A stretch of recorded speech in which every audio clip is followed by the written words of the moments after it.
Hi, welcome to the Talker Show. I'm DV LeBron. Do you have construction needs? Maybe a roof, maybe you want to get a pergola done outside, maybe some concrete. Check out K&H Construction. Chris Helms, he's a local guy out of Waxahachie. He'll take care of you and let him know DV LeBron sent you. Before I get to my special guest, I want to address the murder of Charles Charlie Kirk. He's a young man, 31 years old, lost his life in a very horrific political attack. The two guys in front of your screen have served their country in one way, shape, or form. I believe, and I don't, sorry to speak for you, Ryan, but I believe that neither one of us believe in political violence. And I hope that we are better. I hope we get better. Something heals in our heart, in this broken heart that we have in our country, where we decide that ending somebody for their political opinions is the thing to do. So today, my very special guest is Mr. Ryan Riker. Did I mess that up, sir? Spot on. You gotcha. Mr. Ryan Riker. Now, this gentleman is my brother in Christ, my brother in arms. He did 25 years in the military. He's an officer, so I won't hold that against him. But thank you so much for coming on the show, sir. Hey, thank you, sir. I know you work for a living. Some of us were just on that dark side, but I'm blessed to be here. Thank you so very much for having me on your show. It is sad. I just got that note about Charlie as well. And all we can do is pray for his family and know that he's in his eternal resting place, right where he's supposed to be. And now it's just prayers for his family.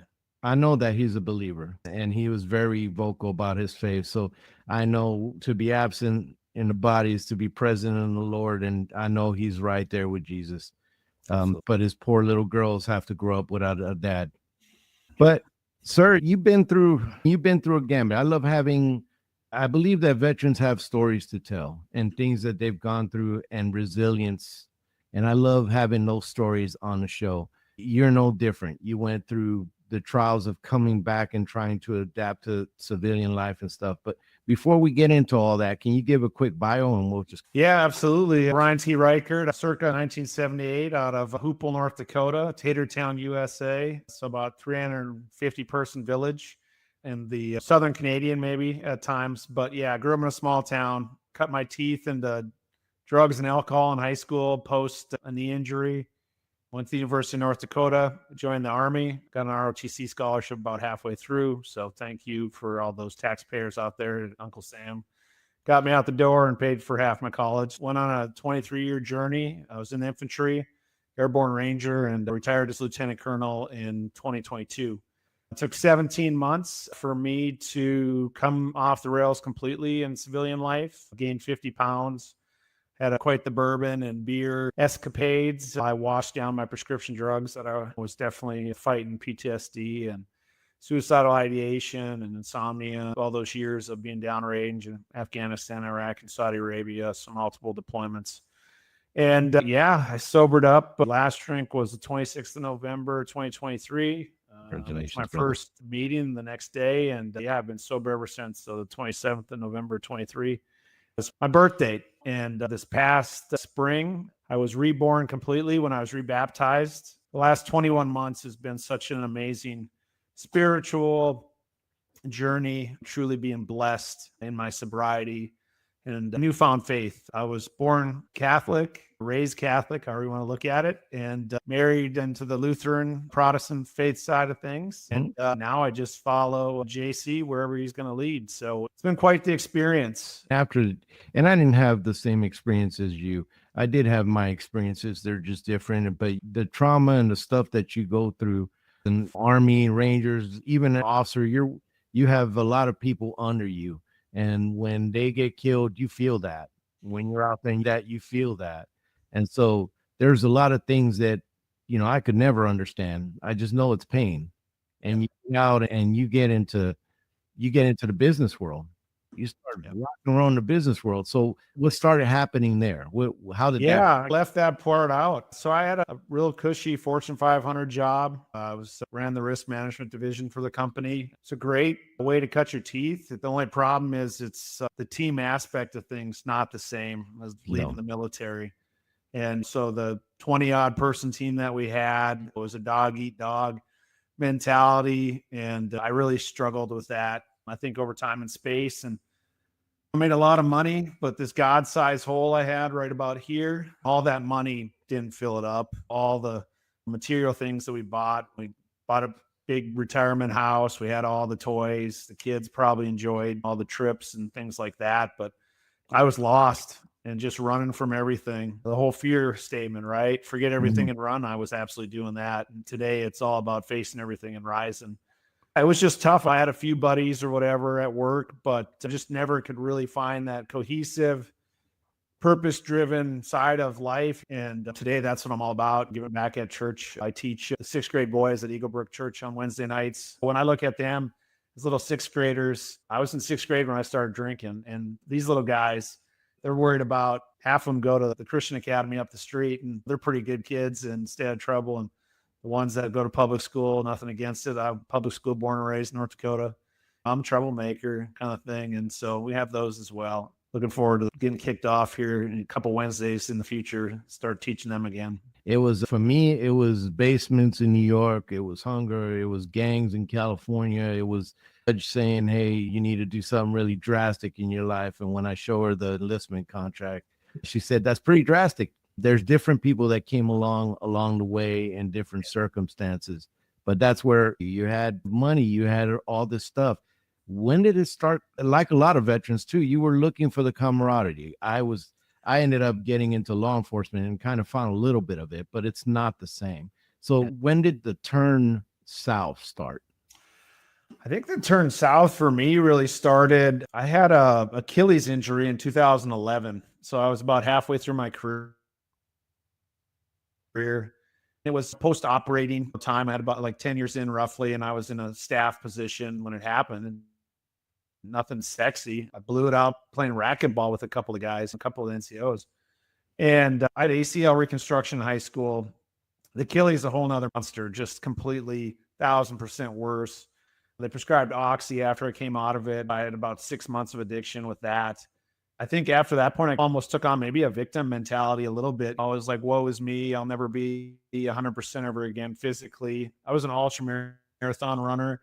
And so like once that happened, I was like, I ever be able to really run again? I was never as fast as I ever was, but I got back into pretty good shape. I ran the Marine Corps marathon after that injury. The ultra marathon running just didn't have it. Too much pain. Probably now when I teach my mindset training to others, I see it. It's all about our mindset. If you say I'm tired, I'm hungry, I don't feel good, all those things create that monster that you just can't get off your back. You call a mattress a Z monster because it's one of those like that, once it's got you, it ain't going to let you go.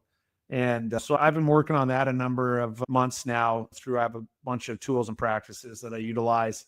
And I'm getting back. Like the goal is to run a marathon again now. And I just now speak it into life, speak it into existence, and then just one day at a time, come up with a plan to get there. When I think back to gaining those 50 pounds, I have a picture on the fridge with my daughters. We were at a Twins baseball game probably a year and a half ago now. And I got a goatee and you could just see the wrinkles in the neck and just, it was gross. But I leave it there because it's on the fridge. And if I got some dessert in there or whatever, I'm the kind of guy that I'll put down a whole cake in one sitting because the booze, the drugs, the nicotine, all that stuff, we left that in yesterday, but there's still sugar out there. There's still chocolate. There's still ice cream. And so I get it. We're human. So we're just going to go on to the next thing. But yeah, I think the bigger thing is purpose. That's the biggest thing at the end of the day, is to have that undeniable purpose in life. And when we serve our country, obviously in the military, you can serve our, community, like you say, law enforcement, firefighters, nurses, whatever that looks like. But having that true purpose, like outside of ourselves, something greater than ourselves. I'm not saying if you don't do that for a profession, you're doing something else and I didn't list it, that doesn't mean you don't have purpose, but you have to have that purpose. And for whatever reason, when I left the service, and even before actually, when the care wasn't there anymore, it was just plain and simple. And today now, even back to the community with the church, helping other nonprofits in the area, just trying to do my part, the things that I didn't do when I was in the service, just focusing so much on probably really myself, though. I was extremely selfish, focused on the next rank, the next position. That's driven. But purpose is a big one because I found myself when I found what I call the tunnel. It was that period after when I got back and got out, I was not the same person that left. and I was in a tunnel in the most ugliest part. And one of those things that I was missing was a purpose. I was trying to find a purpose, and I was trying to find it in me. I was trying to find it in drugs. I was trying to find it in everything else, booze, everything else that wasn't where I was supposed to be finding it.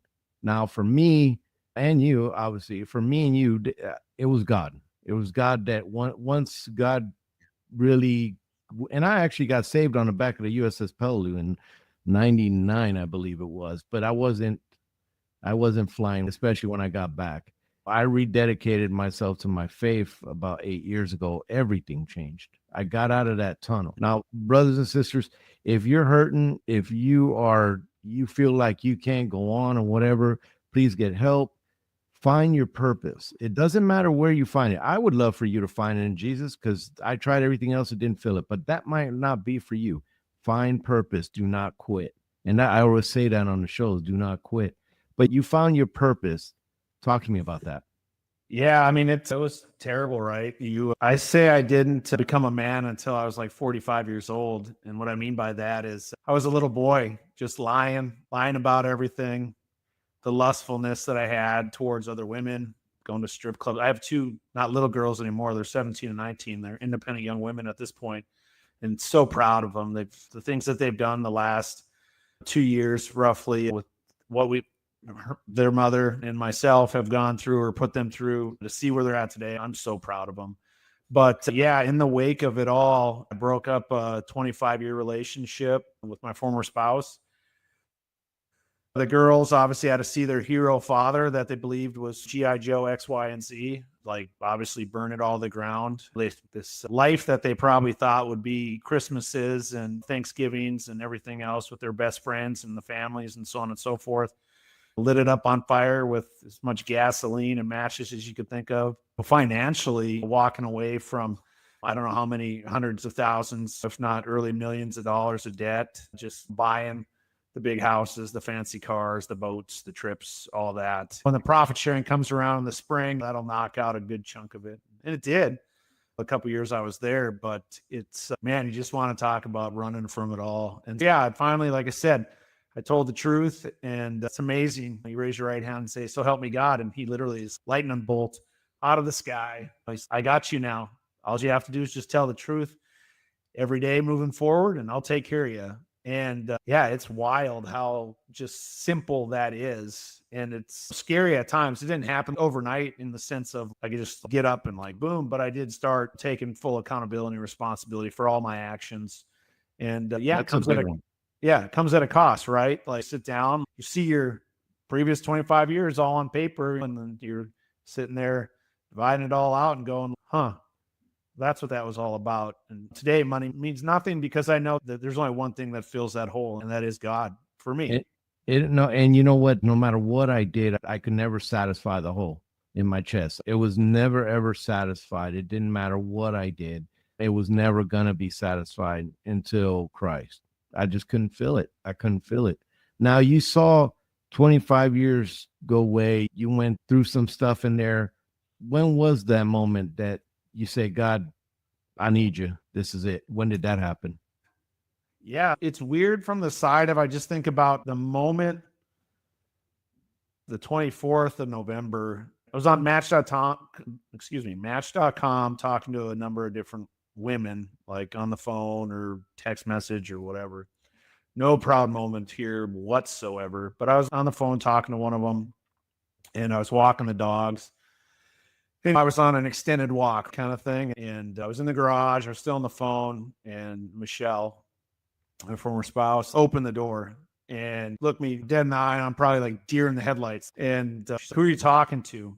And in that moment, I could have easily been like, pick a guy I know or pick somebody, lied once again. And that was in that moment, just right there. I was like, another woman.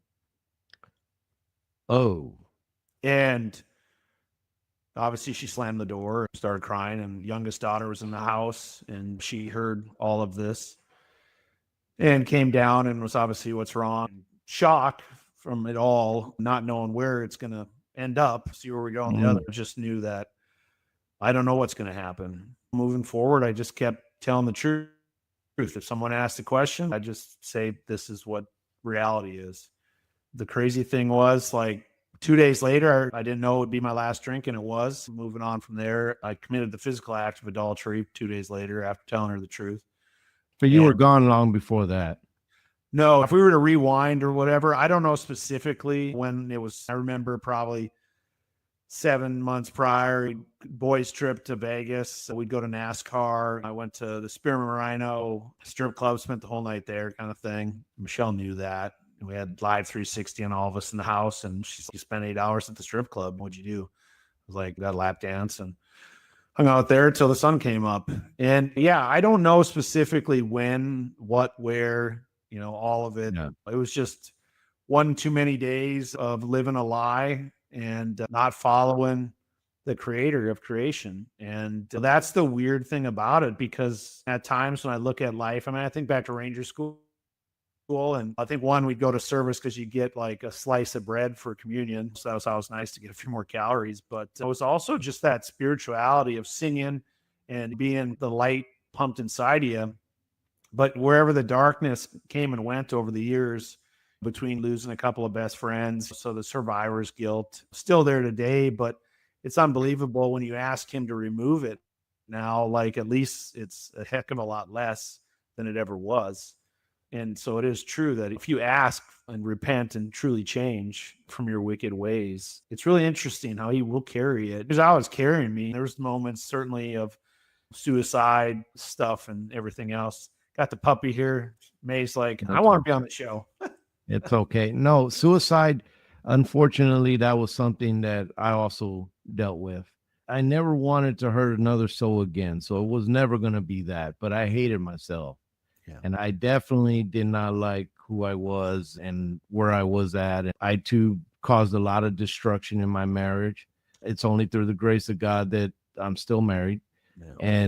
But I caused a lot of destruction in the kids. It was like my dad put me through the Vietnam stuff and his PTSD, and I saw what that did.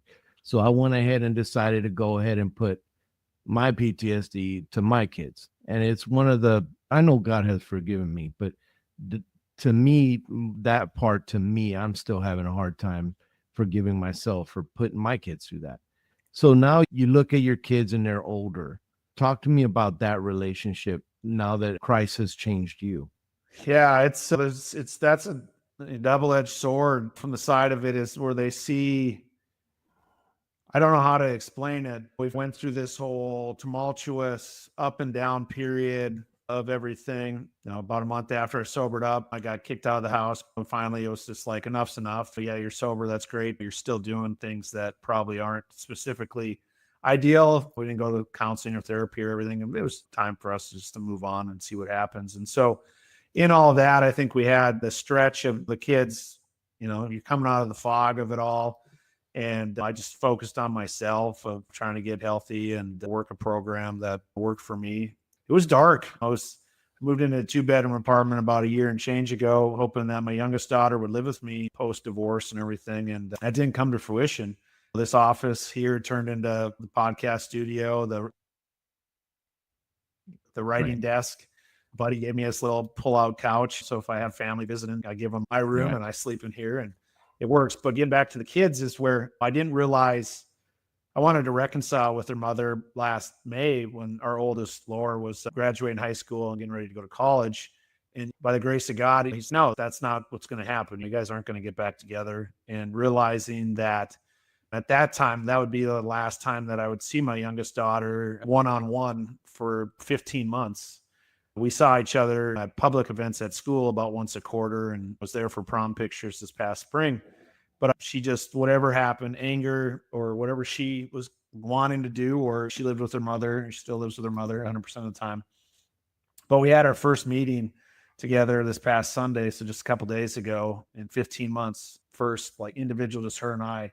God is good. And it was beautiful. Like, the kid, just, I'm so proud of her. She's accepted at the University of North Dakota, my old alma mater, her mother's as well. And so super excited for her next year. And but it's been rough. The oldest, who's a sophomore at the University of Minnesota, Laura, it's amazing what she's doing. It's in and out. I was in and out. We started back together I would say more probably April, May timeframe of this year. So it was a year or so where I was just off in understanding that as they were trying to navigate what this looked like. Yeah, we spent some time together. She actually helps, as I see it scroll on the bottom there, our protector development. She's the first employee outside of myself in the business, which she definitely enjoys the perks of. What does that mean? And I was like, your car is taken care of. This is taken care of. Your cell phone's taken care of. All the things. When I started making real money, I was like, you'd have to work more than the 20 hours of X kind of thing to. Hey, Gen Z, they like that instant stuff. But you want to, like, you've been through this turmoil and you went through this stuff, and now God is good. You're reconciling with your daughters, no matter, and it's going to be at their pace and at God's pace. But this is the beautiful thing, is that you get to walk in God and watch it all come together again. It's something I got to watch my family come back together again, and God is good, and I'm so grateful for that. And I know it'll happen to you too. Can you tell me about that? Yeah, it's really wild. So it's probably about 14 months ago now, but I was laid off from that Fortune 500 job that was paying me so well. And it was divine protection once again. And I wasn't happy doing it, but I was happy getting paid still. And we're going to go on a real journey. You're going to completely surrender. And so I got laid off 17 July of last summer. And I was up at Lake of the Woods fishing with my dad. And it was really interesting, because I showed my boss, I'm like, I'm good. Like, thanks. Just make sure all the paperwork gets sent, kind of thing. I'm fishing with my dad. I couldn't be in a better place. And probably been sober at that point 8 months. And it was one of those things where that was like the full isolation and surrender of it all. And I just started working on myself more and more every single day. I think it was December 13th, roughly, which is my mom's birthday. And the more I think about this, and it was like, hey, you're going to start your own business. We co-founded that, the big man upstairs and myself. Our Protector LLC was established. And the end of December, the 30th of December, received the final divorce decree signed off by the judge in email. And I started writing the first book, in here somewhere. There it is. God Only Knows When the Devil Comes for You, a Second Chance at Life. So that one kind of takes you through a small town boy being raised Catholic, marrying a Lutheran, and going on an army adventure that ends with addiction and divorce and losing a job. And there's tools through every chapter to walk you through, if you're in a valley, how it looks to basically end up, I wouldn't say becoming a writer, but creating through your faith, whatever that looks like, establishing a vision board and what it's created today for myself. And I co-host a podcast with Lisa Sander, Our Healer, Our Protector. She's a nurse of 25 years. If you just listen, like we talk about, read the Bible. So every morning, that's just like a non-negotiable, reading my Bible. And it's unbelievable, the downloads that you get. You're going to form a nonprofit now. You started that podcast, but you're going to go meet this person at a speaking event that you're at. He's going to be able to help you form the nonprofit with Lisa. We just got our 501c3 exemption on Monday, which is like 4 months ahead of schedule. So I'm like, wow, this is just unbelievable. We do the writing, we do the speaking, we do coaching. I actually have a couples retreat in Scottsdale, Arizona here in October. So yeah, it's amazing to see everything just come full circle, all the destruction, all the trials, all the tribulation, and just being an obedient child of God, a servant in his kingdom. It's miraculous what can happen when you just truly surrender. You know what's crazy about very few people, unless you're a believer, you can look at this and thank God. I thank God I went through that, because he had this purpose and he had his will in it. And when you stop having those Jonah moments, no, I'm not doing that, God, and you start downloading, as you were saying, he opens up these things. And why I love interviewing my brothers and sisters in arms and other folks that have been through this adversity is that at the end, or not at the end, once we're back on and we're moving and living in purpose, our purpose for some reason is helping others. We have become the biggest advocates for helping people in some way, shape, or form. And that was the farthest thing we were trained in our military service, yet we've become people who want to help and shape society in every single way. It sounds like you've continued that. Yeah, I just think about what a selfish prick I was in a previous life. And now I can't pass a homeless person on the street without whipping the truck around and like, I got a box of books with, and it's, hey, I hope this gives you a second chance. Who are you? Tell me your story.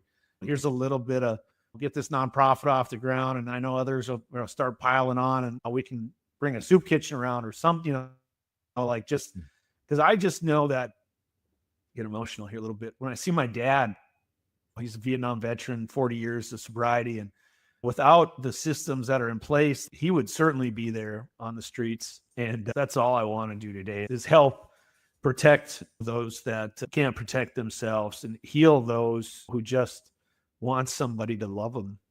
Yeah. Yeah. Because It that's showed what we probably wanted, right? We just wanted somebody to say, I got you. I love you. somebody show me grace. When you see God's grace and God's love, it is changing. It really is. And for me, I had this amazing wife that did the work to find out, because I didn't know what PTSD was. I didn't know anything about that. And she was the one who did the research. She was the one who put in the time. And I wasn't lovable. I wasn't a good man. I wasn't a good husband, yet she was trying to help me. It's only through the grace of God. And I swore up and down in the worst of it that God couldn't possibly love me or be there for me because I'm going through this. And he was there the whole time. He was there in Iraq when I didn't get shot. He was there all through this in my worst. He was through it. And then he snatched me right out of there when I said, all right, God, I'm going to stop fighting you. Good. And it sounds like he did the same for you. Absolutely. I'd like to give my guest the last word to go ahead and just speak to the people. There's something you want to promote. You did say you have a nonprofit. If you can tell the people about that. Yeah. So it's Our Healer, Our Protector in its current state. Or just literally, like I said, got the exemption notice on Monday. So we'll get the bank account here by the weekend. You could check Lisa and I out at Our Healer, Our Protector, the podcast on YouTube if you want to see us live and in person. If you see ourprotectordevelopment.com scrolling there at the bottom, you can go there. It's got all the little click buttons on top for the podcast, for the 2 books that are out now, and the couples retreat that's happening in October. But DB, I just so blessed and grateful for the opportunity to be on your platform. And I just know that we're here to heal, to help. And you see someone suffering, reach down into that pit, pull them out, or jump into the pit with them. And because we're all hurting at some point in our life. Definitely. Thanks again. Can you stick around after the show?